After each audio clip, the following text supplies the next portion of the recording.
And I think we're live. All right, another non-common conversation between Frank and James around reachability analysis, as is one of the things that we have never talked about, right? That's right. At least we're still doing the scanner debate is still out there, but reachability is another good one for us. So I believe you can call a win on that one, but that will be another webinar. yeah, we can just keep them going. All right, everyone, thank you so much for joining the show of Frank and James. So today we're gonna go through a little bit of our journey on reachability analysis, and we were talking with James some time ago that there is different flavor of reachability analysis, and not everybody agree what the heck is reachability analysis. So we wanted to provide a little bit of clarity about what we do, what everybody else is doing around reachability analysis, what flavor of reachability analysis is good for you. I'm Francesco Cipollone, your upside guy, or Frank for friends, but I'll let James introduce himself for the few folks that don't know James. Hello, James, microphone to you. Yeah, I'm a security engineer. I'm new enough to doing Latio that I still feel comfortable saying I'm a security engineer first. Very recently have just shifted to the exploring the world of different products and marketing that's out there so that you don't have to as an engineer, and trying to help just bring clarity to stuff like this reachability discussion where even the discussion we're having today is so interesting because the way I separate kinds of reachability to try to keep it straight in my head, really what Phoenix is working on is like an amalgamation of multiple different kinds in the same place. And so this field is evolving like super quickly. Everyone is maximizing the data they have access to try to bring this information to people. So it's just going to continue to grow in relevance. Yeah, I'm excited to talk about it. Brilliant. And maybe a first question is, before we jump in, what the heck is reachability analysis? Why do you think reachability analysis is getting so popular versus, we had the EPSS, threat intelligence, we had I think everybody's trying to prioritize in a way, but I think with the avenue of container, reachability analysis has hit the spot in a way, or has doubled down. Yeah, I think I agree with the general idea of like the Gartner hype cycle and even where reachability is at. So on the one hand, I acknowledge that like we're on the hype cycle right now, and so people are definitely over promising reachability, but the promise is definitely there because the problem of the moment is I have too many vulnerabilities. Every time I look into one, it's a false positive. Is there any reason to be doing vulnerability scanning in the first place? Like that's the frustration that practitioners have. And we're seeing some of this with like the shift left is dead. No, it's not. It was always dead. Is it alive? Like all of this stuff is together because at the core of it, like people are tired of wasting time and they want to know like what can I do to actually increase security and not just like make developers hate me 24/7. And reachability is a step in the right direction towards making the numbers go down. And that's why marketing people love it, is because it's super clear to show a list of vulnerabilities that, hey, you have 1,000 vulnerabilities and look, now there's 20. And we can add it to your SBOM with VEX statements. And all of a sudden, now you're only accountable for 20. And so it has that is it has an immediate practical benefit in the way that a lot of other features don't actually have for people. So all that is why I think it's definitely like there's a real value to it.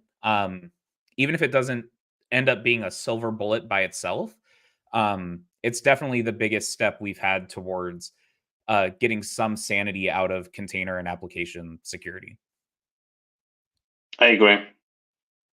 And with container, I think is the spot. But this is a picture aside the fact that I forgot how to spell reachability on this. I always get it wrong. For some reason, I always get it wrong.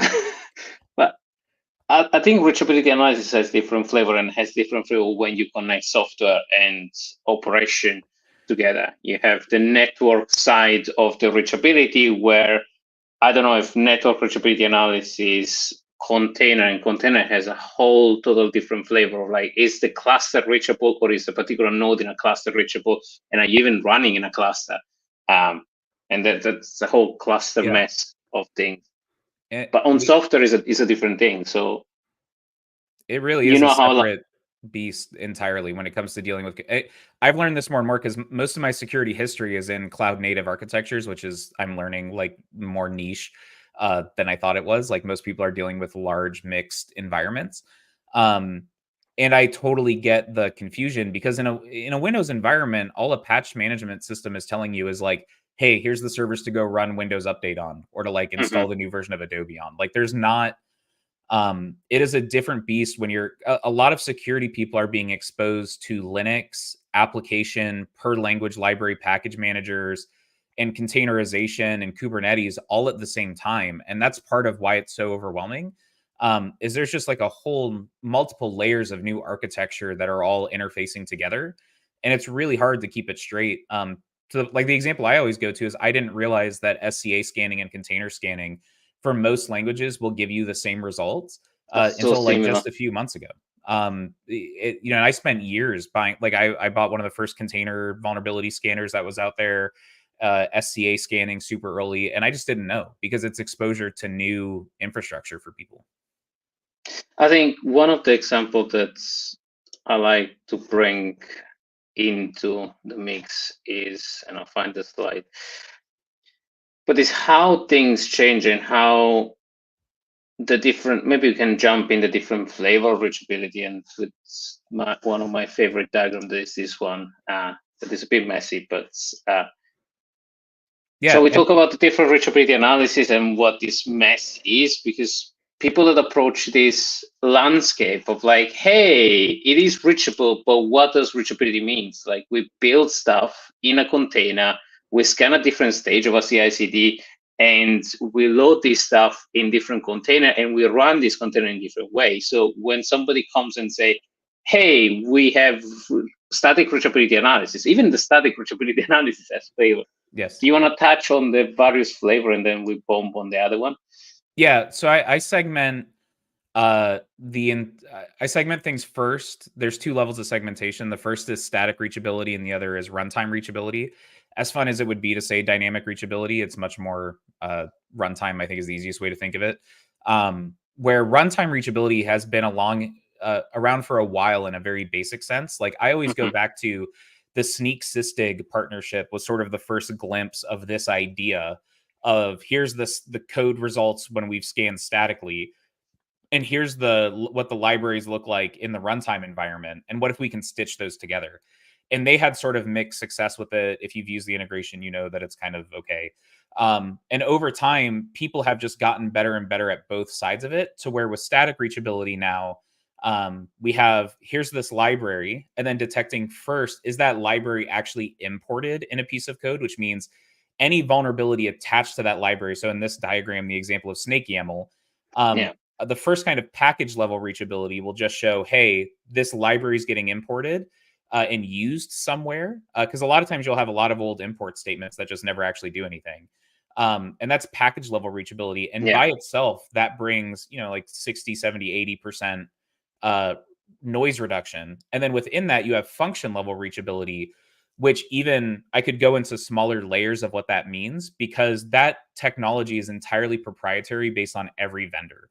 And so you never know, like two different vendors that say they have function level reachability, which is just showing the CVE that is tied to this function is getting called from your code. They could, maybe it works, maybe it doesn't, maybe they have coverage for that CVE, maybe they don't. It's sort of a tough, nuanced thing. But that's on the static side.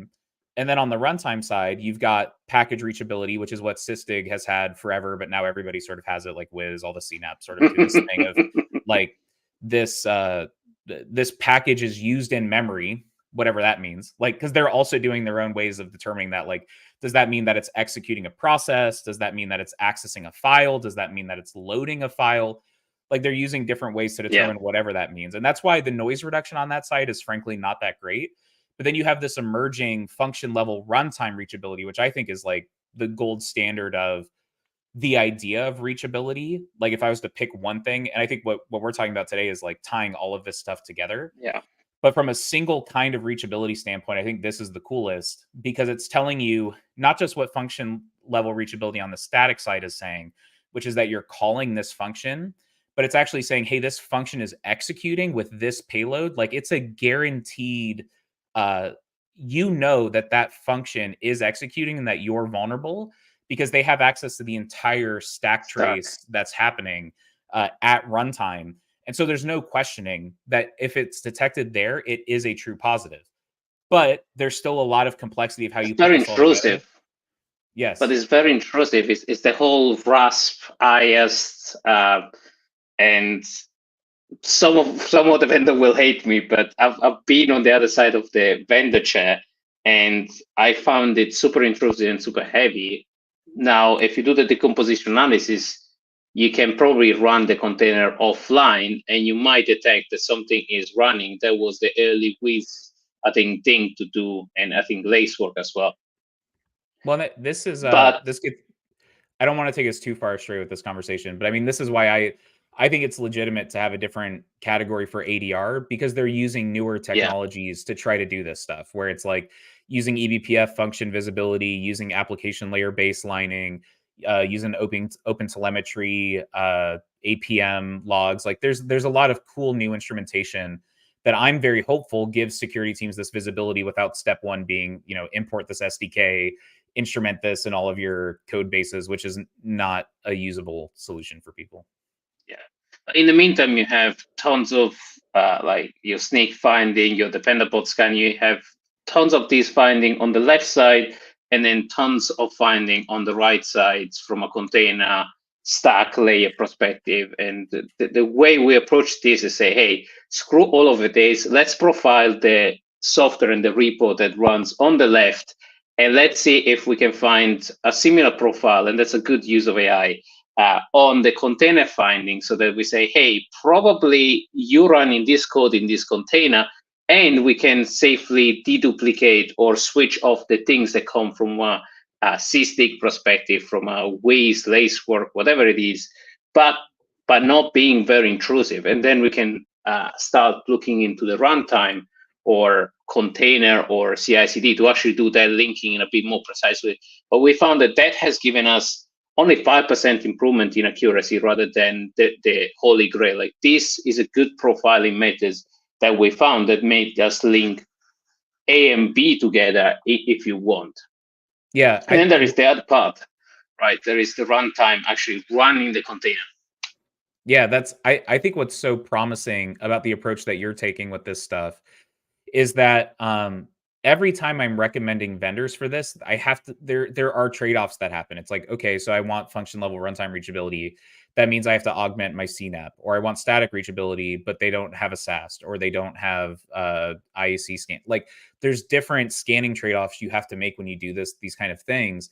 And the idea of having an outside vulnerability management vendor that both provides either their own version of it or will ingest whatever kind of reachability you're using, and putting that together with the environmental context, with the EPSS, with the Von intelligence, like layering all that together, really is a much more dynamic and realistic picture. Because to just give an example that I'm using in an article soon, like PyYAML famously has a million like RCE vulnerabilities because it's a Python library for ingesting YAML files and interpreting them. And so, of course, you're going to be able to like execute code with it pretty easily. But for that, the function level reachability on the static side will tell you, hey, PyYAML gets called. Okay, great. Like, who cares? On the runtime side, it'll tell you it executed. Uh, so it could look like it's critical, but it's only within your CI environment. And so really you need the environmental context is the thing that determines more than anything the prioritization of it. If I'm ingesting user input that I'm using PyYAML for, like that's really bad. If it's just running like a CI process, it's like, okay, like, yes, I should patch it, but it's not like a drop everything and patch it sort of thing. And it's only when you combine all this context together that you can really try to actually get at what to do.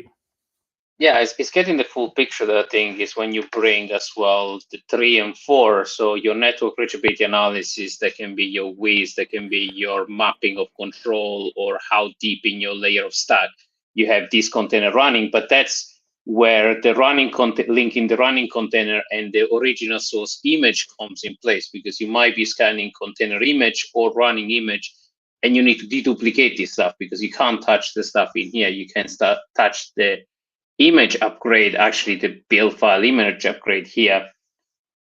But then the network reachability analysis affect this, doesn't affect the registry. So stitching all of these kind of chain of things together, and then applying eventually EPSS or evidence vector or your threat intelligence vector, that really applies only here and only for certain things that can traverse the network. So that's why with the forum, we tend to discourage people, say, yes, rely on EPSS, but with caveats. It's stuff that we can see traversing the network. So yes, it's a remote code execution or a code execution, but that's not the only way people reach your system, right? Yeah. Yeah, that's even within this network reachability angle, there are multiple different, like this gets at, I posted about attack paths last week to some confusion and made me realize I need to like write a whole post about it probably. But even this is not as simple as it seems, because when you look at a demo, anyone can show you a graph of like internet ALB Nginx server, but can not We're every not single, naming vendors here. that's right. But not everyone can then go ALB Kubernetes ingress pod S3 bucket. Like that's hard. Yes, and there's and intrusive. Yeah, and it shortens the list from 100 vendors to like 2. But that's part of the trade-off of then I have to decide, okay, well, is that functionality worth moving vendors, blah blah. And it just speaks to the idea of like combining all of this in the same place, because there's just too many trade-offs because of the difficulty. To your point, like there is not a vendor that is even close to having everything that's on this slide as far as scanning capabilities in the single platform for doing it. No, because they're two different things. I think they are fundamentally different things. Like you can be super good at scanning one thing. Like if you specialize in container scanning, like you say, this ADR is, you need to get deep dive, and stitching all of this together is a whole different beast. Like vulnerability management and scanning are fundamentally two different beasts, because this is a data problem. This is a correlation and data problem that you need to have inside. And then the vulnerability in itself are just data point for each of these asset information at the state where that asset is. And that's why I keep on saying those are two different beasts. You're never going to have a vendor. You might have a vendor that approach decency in some of these elements, in some of this realm, but you're never going to have a single vendor to actually manage this. Yeah, I mean, and that's why I've resisted, because I agree that these are fundamentally data platforms, and that's why I resist the Gartner acronym like overload on the category, where it's ASPM, CTEM, ASM, RBVM. Like this is a data platform for vulnerabilities that ingests all of these places from different points. And sometimes they provide their own scanners or not. And so that's the piece of it where, again, the goal to stay focused on the outcome. The goal is, what team do I tell to take what action to fix the things that I actually want to reduce risk. And this goes to fix.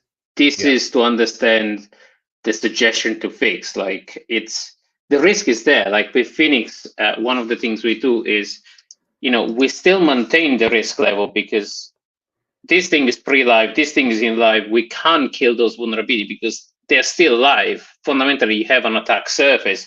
But when you mix the example that you made before, Sneak and Sysdig, you can't fix the first one, but you need to fix the second one, and then each one has an opinion about risk anyway. So you need to transfer the risk as well. So it's an interesting piece, because you need to recommend the fix, but the risk level, you need to still track it, because to represent rightfully risk at runtime, those things are live. You have an attack surface. The fact that you can't touch that attack surface doesn't allow you, or doesn't authorize you to say, hey, this stuff it doesn't exist. And that's a struggle I've always been having with this kind of reachability analysis versus suppress it versus ignore it. Like we actually, in Phoenix, we call it two different things. We have the deduplication, and then we have the safely ignore this because you can't touch it. Like we have two different specific icons when we recommend focus on this, don't focus on this for specific reason. But I always debated, is this the right approach? Should we kill them and just create a market slide? We kill 50,000 vulnerabilities. Yeah, that's right. I mean, that's what's hard about security industry as a whole is like that is the problem. Like I used to say about FedRAMP, oh, this will be super easy. Let's just get a vulnerability scanner that doesn't see inside containers, and then like, hey, guess what? We have no vulnerabilities because we're just scanning our base nodes. And there is a bit of it's what's hard, like the compliance. It's better the less you know about, and I can say this more freely now that I don't work for anybody, like the less you know about compliance, the better off you're going to be to an auditor, because they also usually don't know the details of what they're doing. And because I'm not, if you know more, then you're not going to lie about it. And so you're pointing out these blind spots that exist where it's like, oh, well, we have all these vulnerabilities on these images and this code. And it's really hard to do this honestly and in a detailed way. And I think that's what you're getting at, especially on the risk side. I mean, what drives me crazy is people let me use an example from Wiz of part of why their toxic combinations thing was such a potent prioritization way to conceive of it, because it didn't tie things to CVEs. Like CVEs were not a part of that orchestration. It was like, you have a public S3 bucket that's reachable from the internet with no authorization. Like that's something that's very obviously like, oh, this is something I should fix. Yeah. Or this RDS instance is like public facing, or this EC2 instance is open on port 22 to the world. Like those are obvious sort of misconfigurations to fix. But the second you say, and this CVE is exploitable on it, like you've just opened Pandora's box of like, okay, now like you have to bring a lot of context, and usually that data is just not there. And there's a whole separate discussion, vendor ecosystem around just like, how do you enrich the CVE data with enough to even know, to even start to research if you're really vulnerable or not.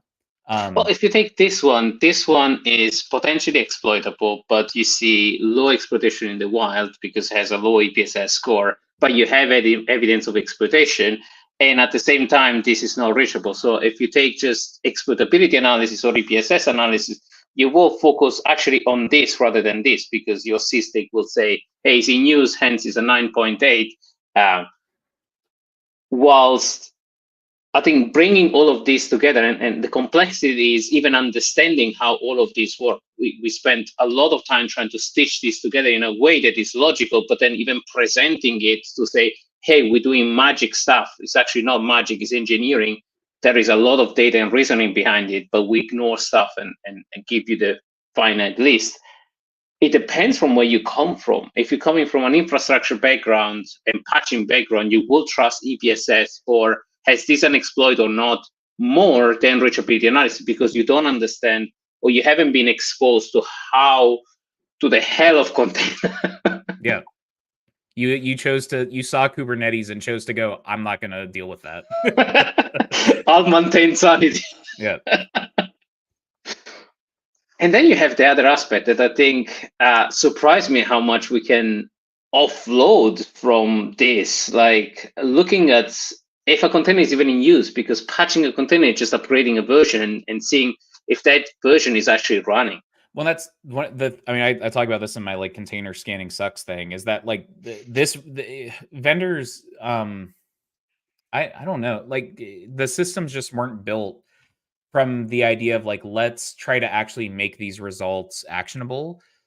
They're just like these dumb scanners that are saying, here's all the vulnerabilities on this image. And okay. But because a lot of times you don't even need to change anything. And this is why even like, there's some vendor approaches out there that really drive me extra crazy, because they're acting like the problem is with the base image. And the like, if you just redeploy an image, you're going to get all the packages from the upstream maintainer. And really you're quabbling with like, do I like Ubuntu's patch cadence or do I like Red Hat's patch cadence? It's like, they're both fine. Like it's not a huge decision. But if you just redeploy an image without making any changes, like that, you're getting every upstream fix for your base distro. And this is why I talked about, like, for this problem, a lot of people just don't have background. If you're like me, you had almost no background in Linux sysadmin, and all of a sudden you're being told to tell developers how to patch Linux container vulnerabilities. And like that's the missing translation piece, is just, hey, if you redeploy a container image and it rebuilds, you're going to pick up all the patches from upstream, and you might not even need to make a single change to your base image. And it gets to the vendor problem of, like, people wanted a suggested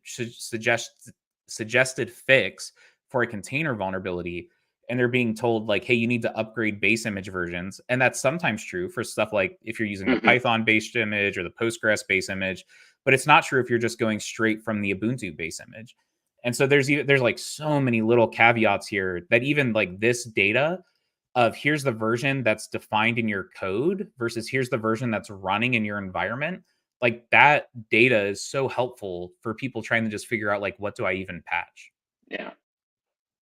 Yeah, but if like plugging this to a ways of plugging this natively, we got like crazy good result with like just 91% of them ignored because only the latest one was in use, and actually they were doing a great job of using the latest. So the actually one that you need to focus is, hey, the latest one has active vulnerabilities that are actually running, and then 5 of these are actually still on the latest one. So reboot these pods so that they can pick up the latest one.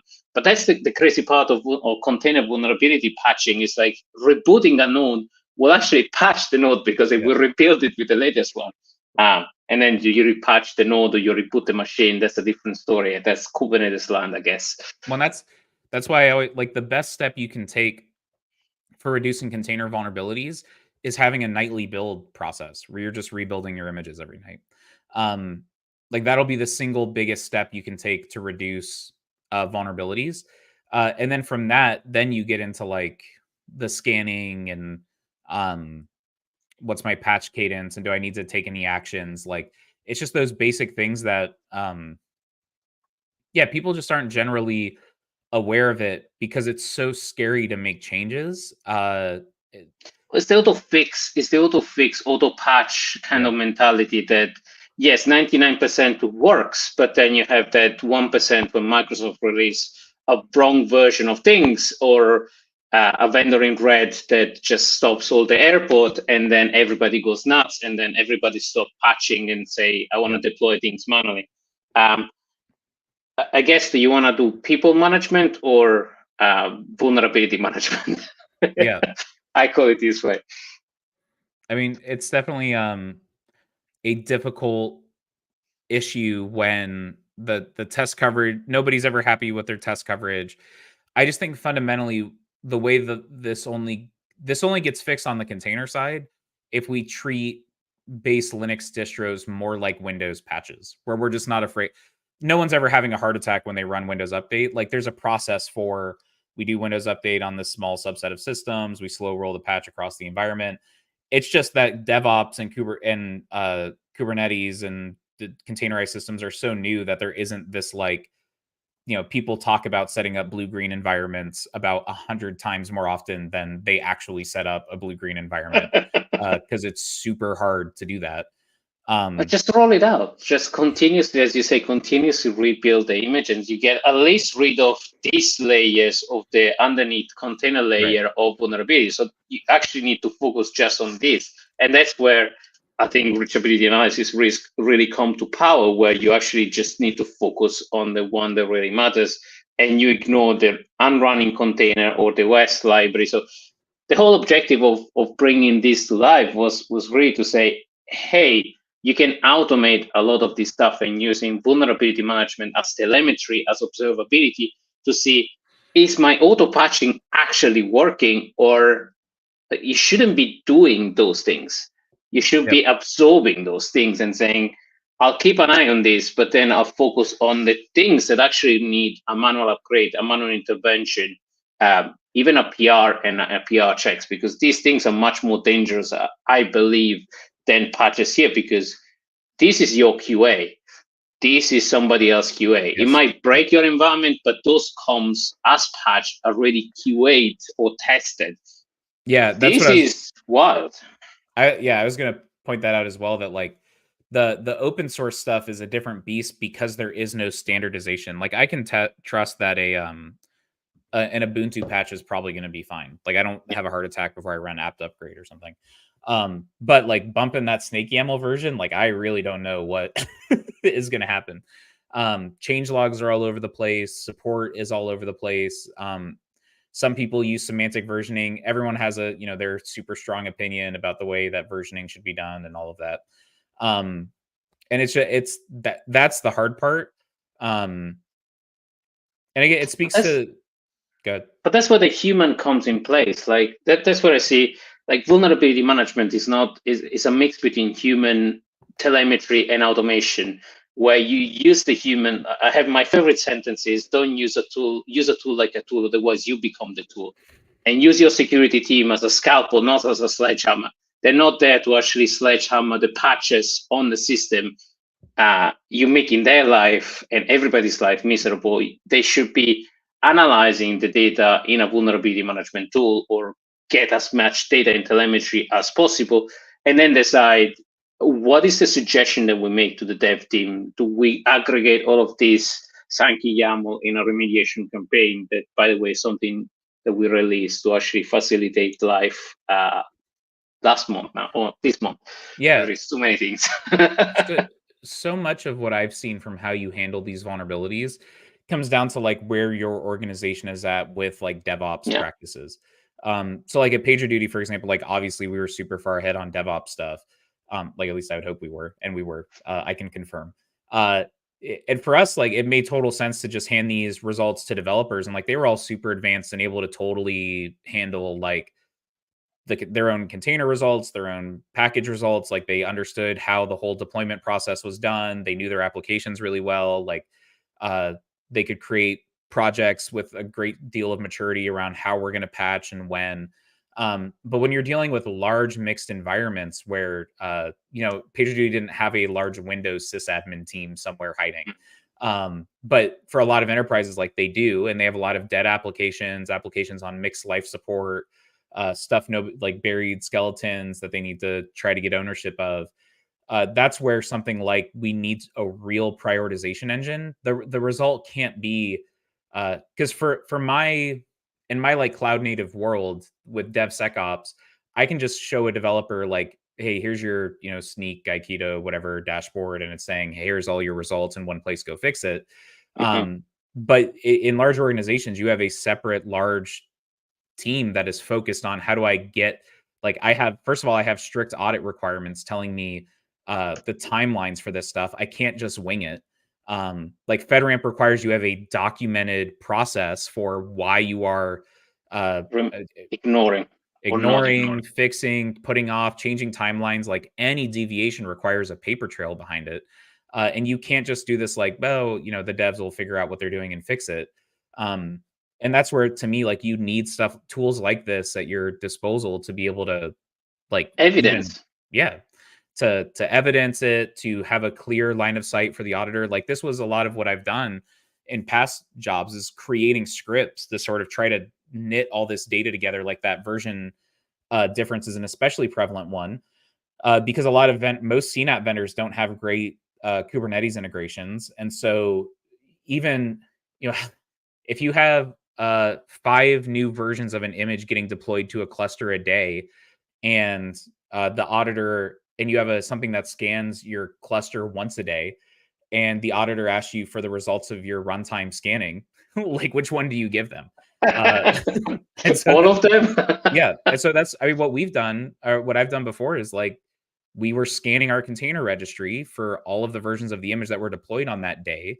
We were grabbing all the results manually and sending it in through a data pipeline that we built and had to maintain. And like, that's the crazy nightmare of trying to do this with honesty at scale in a complex compliance environment.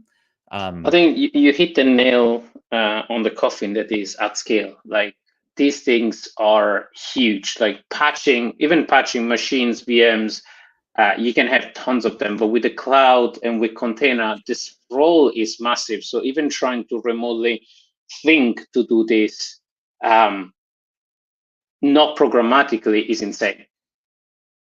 Yeah, Like, you're doomed to fail. well, this gets into the skill set issue for me of we hire security engineers to do this, and it's not at all what we're good at. Like you actually want like a data specialist or even just like a BA or someone who understands working with data sets. And then you want like a project manager to tell developers what to do and make sure that they're staying on top of it and meeting timelines. Like, But you need to have the metrics in there, because like, what does it mean to stay on top? Like, stay on top doesn't mean anything, because everybody has different priority. Like, one of the things that we pride ourselves is that you can have a one backlog or a single meaning or a single target that everybody can drive towards and strive towards, because at scale, that's what moves mountains. Like, everybody needs to aim for reaching this particular risk level. Let's make it competitive. That's where you bring your security champion and everything else. But having a single clean, or what we call one backlog of clean stuff to then aim towards. So you have your clean vulnerability and your same organizational objective to drive towards. yeah, and that's every CISO has wanted the same dashboard that I've ever worked for, and it is what team do I need to go yell at? Like, because they have their monthly meeting with the CTO, and they just need to tell them this team's doing a good job. This team we need more work from, and like that's It's not just the team. Like, what we found that was really effective is who is the product owner that owns this bunch of apps, because they have in theory the power to actually then steer and prioritize the backlogs for each dev team. So that's what we found with Phoenix, more effective at scale with a number of financial institutions, because devs don't decide the life and death of their own features. They just massacre to say, deliver more, do more sprint planning. Like, if they have 10 story points that they can do on a week, and you ask them to do another 5 story point to actually even understand this, like, and then decide, hey, I'm going to create the YAML version, or I'll bump this library. That's a whole nightmare. Like, that's a whole bunch of stuff that they need to do on top of things. So if they're not authorized to do that stuff, and if you don't make it competitive for the people that have the steer on the wheel, you're never going to achieve anything. And those, unfortunately, are cascading down metrics at the organization level, because as soon as you reach more than 300, 400, you need to have a common agreement, a common goal of what security means, because security is not reaching zero vulnerability. It's actually reaching a risk level that match your organizational risk tolerance. Yeah, and that's that was definitely my experience going from ReliaQuest to PagerDuty, where ReliaQuest, we were just on the front lines of a lot of this stuff, and we weren't FedRAMP in process or anything. And so it was trying to navigate this, like, how do we motivate people and clearly communicate to stakeholders, like, here is how you should prioritize and fix this stuff. Here's why it's important from a business perspective. Here's the motivation. But FedRAMP really took care of that for me because it was like, well, look, here's what it says. It's the motivation. Yes, exactly. So it is amazing that you don't feel like this is exploitable. The government doesn't care. And so, like, it really offered the motivation there for people. But yeah, that's the. But even regulation is changing. Like, PCI DSS is moving towards risk, where it was, hey, CVSS 4 and above must be fixed. Now they're moving. If you consider the risk level of this particular vulnerability in this particular context not relevant, and you provide the relevant justification, then you can ignore it. Yeah. And I think FedRAMP will reach there with CISA hammering the contextual aspect and other things, hopefully. Yeah. Well, that's I remember it was at VulnCon last year. It was the CTO of Armo giving a talk on the importance of VEX statements, and I was like, dude, you are not going to convince me that VEX statements matter. I don't care. Like, it's not. There's no way I walk out of here thinking this is important. But he managed to convince me, which I should have known better. Because, like, VEX statements are the hack to, like, get around all of this stuff. Where if you can, again, it's just. Supplying the evidence is not the issue on an individual basis. It's the scale at which you have to supply it. And people will look at it, like, for those higher level, like, people don't look at it for like a SOC 2, whatever, but like they'll look at those VEX statements at a government level. Like they will have a monthly meeting to go through all of your POAM and look at the categories of reasons you're delaying fixing stuff or you can't fix stuff and why. And VEX is just a piece of that puzzle to try to automate stuff that isn't just about like buying more time, but it's about trying to even make sense of, are the maintainers of Snake YAML a vendor that I should treat as a Mhm. vendor, or is it a risk adjustment that I'm trying to make? These are But like sort of, Vex, yeah, but Vex in itself are linked to library. I think one of the things we're doing is linking all the exception management to Vex so that you've done all of that good stuff on your library. By the way, you will include it into SPOM and Vex yeah, for you for free. Well, for for using Phoenix. yeah. But I'm missing all the other stuff. Like you don't have Vex for cloud, you don't have Vex for patching and other stuff. So I think exception management is the other beast of vulnerability management. Yep. And it goes I, into the again, it just, all of this stuff resurfaces how for as much as, shift left is whatever, or shift right is the future, or what was always has been whatever. At the end of the day, you're going to need to do both. yeah, Because the source of truth for the auditor is the runtime, but the source of truth for the developer is the code base. And that's why I think the code to cloud picture and trying to get the best out of your existing tools is the thing that makes the most sense for actually achieving outcomes. yeah. So shall we wrap up with the different flavor of reachability analysis based on this? I try to include it in this and give some nuggets on the limitation. And there is probably 2 or 3 other flavor of runtime, code, container, and so on that we discussed today. Do you want to take it away, or shall we go one by one? And Yeah. what the heck is reachability, Latio Tech? Well, Take that's on it. this. Yes. I don't agree with entirely. It's not that I don't agree. Like, all of this stuff definitely exists as kinds of reachability. I just conceptualize it slightly differently.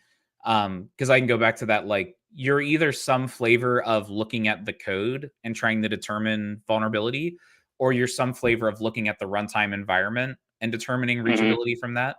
And that's like the bigger segmentation between these tools.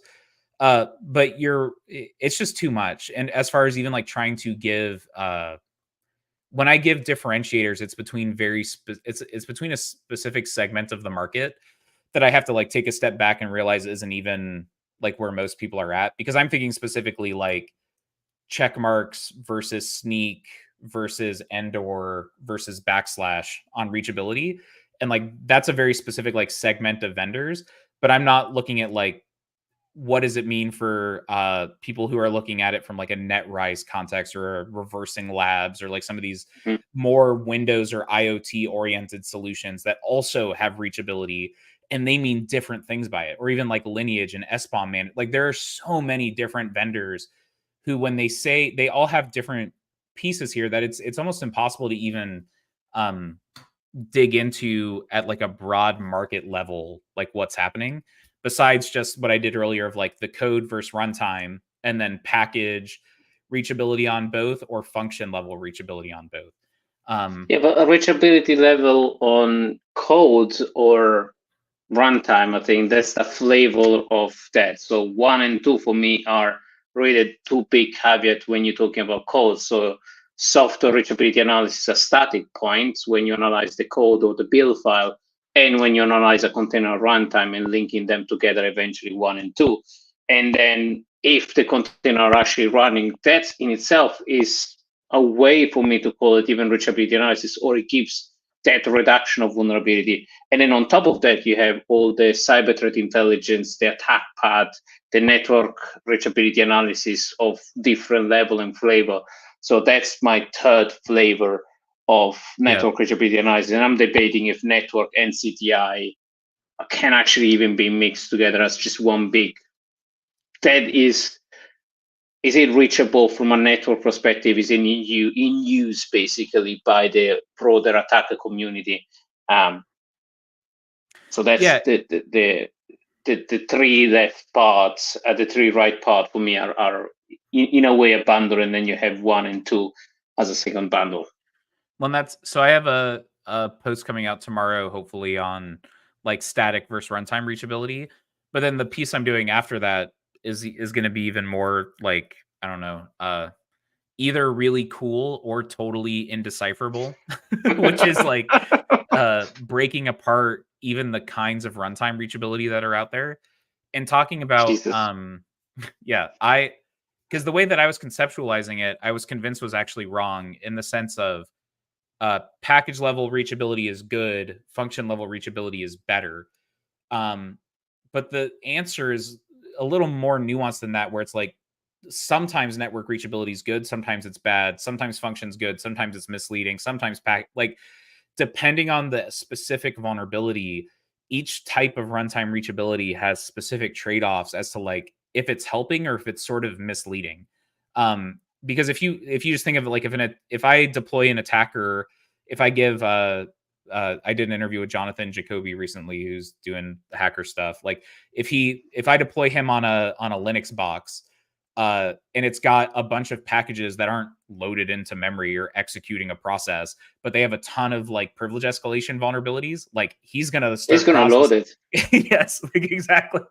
That's gonna be step one. And so all of a sudden the fact that, oh well, these aren't reachable, like that's not really doing too much.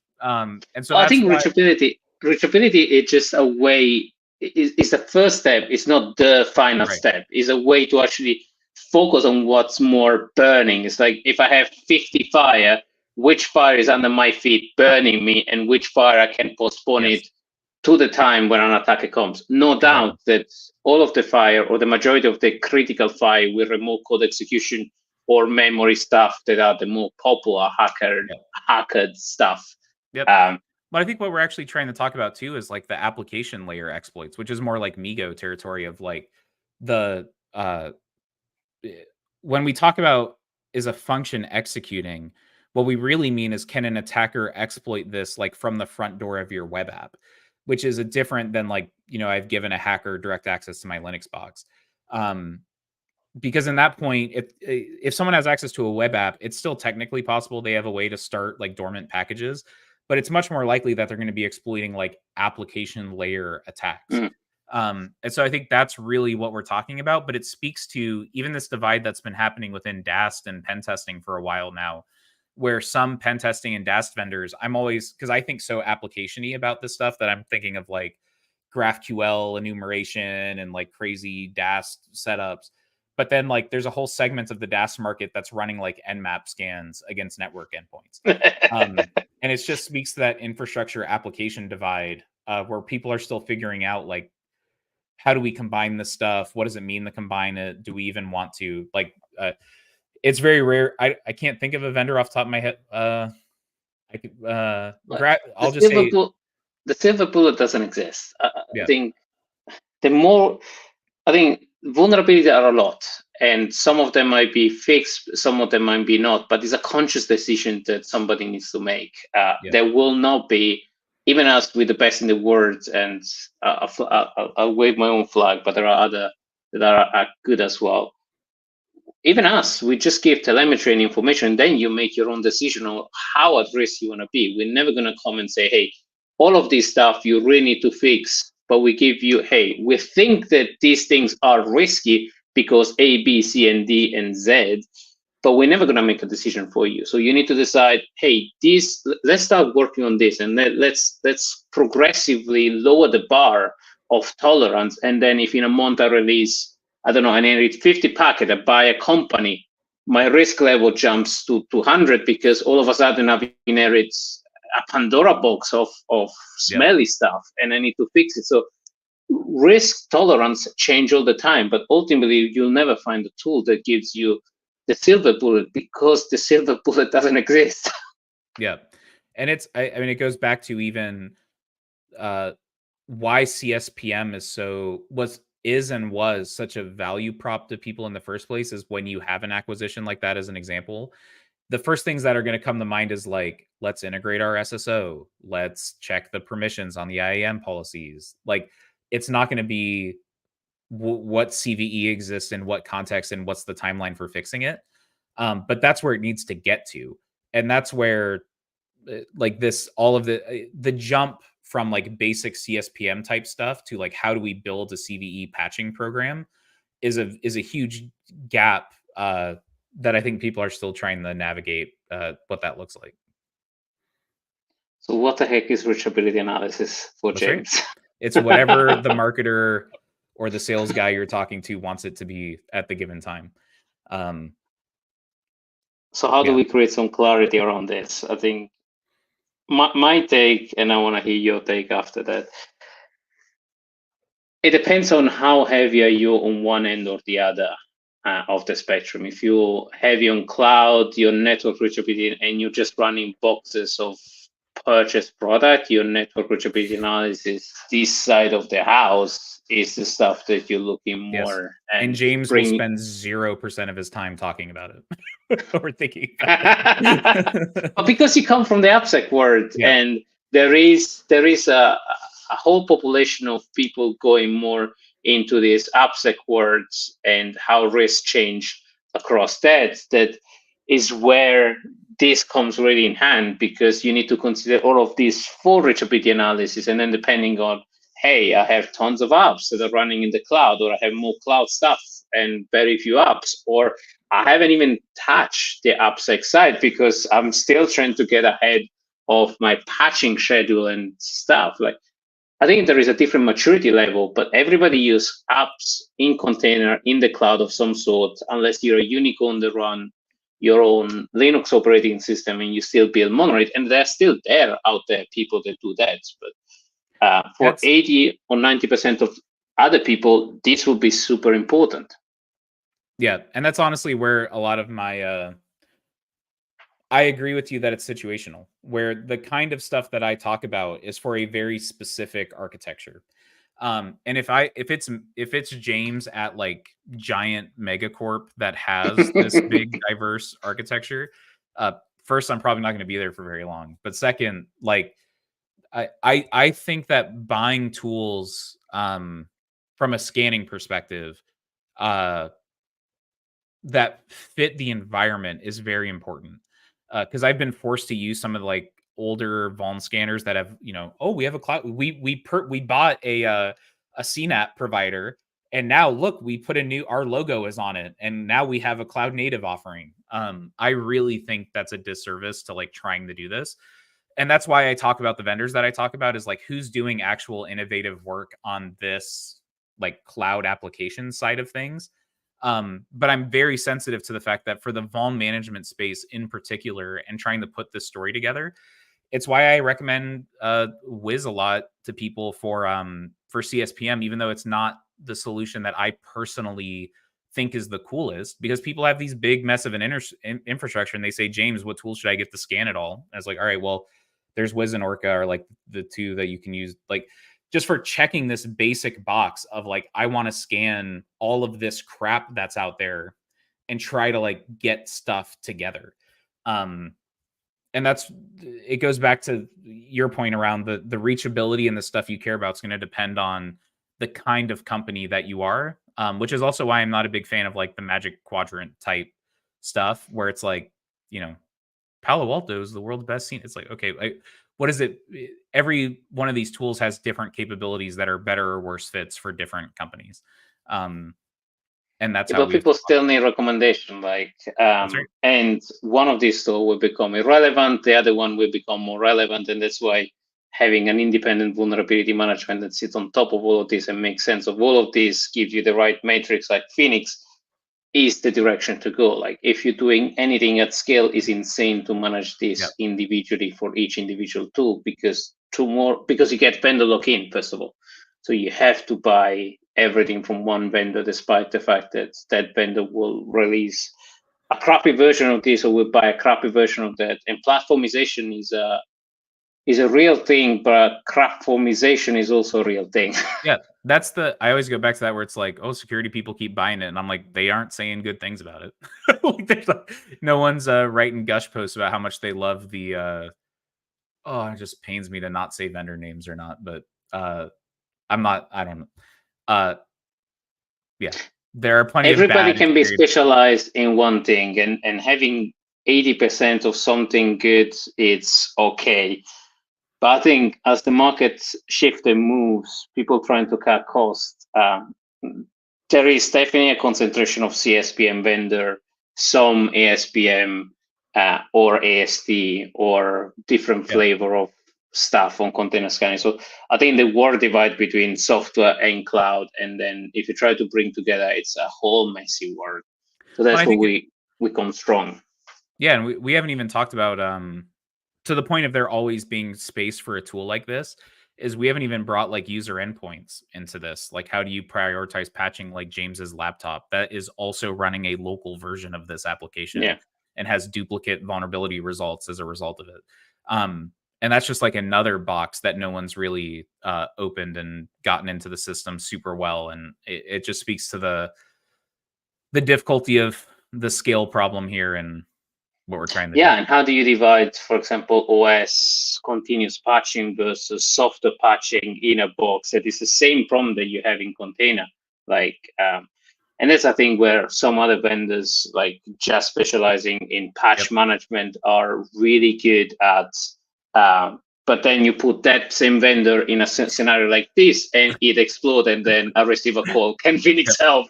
Because this doesn't work. Like, we don't pretend that there is a flavor. There is a maturity. There is a tool for the situation where you are and the maturity where you are.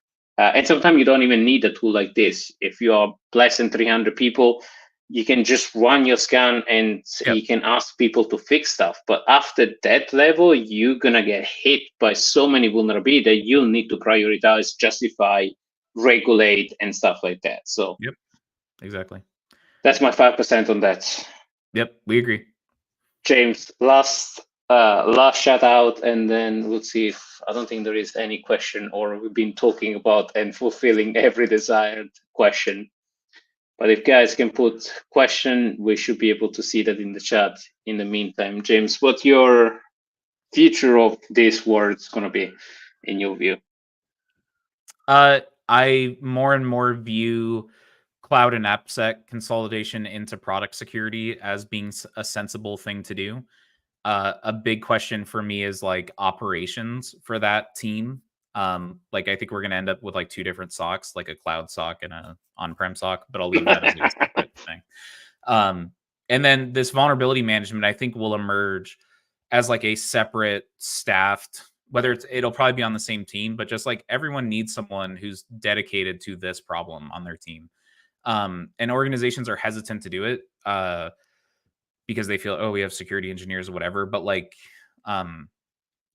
this requires like someone's full-time focus to manage thousands, tens of thousands, hundreds of thousands, millions of vulnerabilities, and getting them prioritized into the right team. Like, it's got to be a job role and therefore tool role that's here to stay in the long run, I think. So, and not just one, multiple one as well. Yeah, one that is specialized in software and one that is specialized in patching, and then depending on your scale, multiple one. Yeah, and that's I think I was only saying it the way I was because I think a lot of mid-market is just sort of has been trying to get away with not having someone just focused on this. Whereas big enterprises, like, yeah, they'll have a team that I think that team has sometimes been merged with like GRC, and I think that's where they'll have to get more engineering focused as a result. James, we come out of time. It's usually I can't have enough of these chats. Yep. But yeah, everybody, thank you so much for coming on the show. We'll make some of these snippets available as well offline, and see you at the next rant about some of these other stuff we touched. That is a whole podcast in itself, or a whole stream in itself. James, thank you so much for the show. Everyone, thank you for listening. Goodbye. Thanks. See you.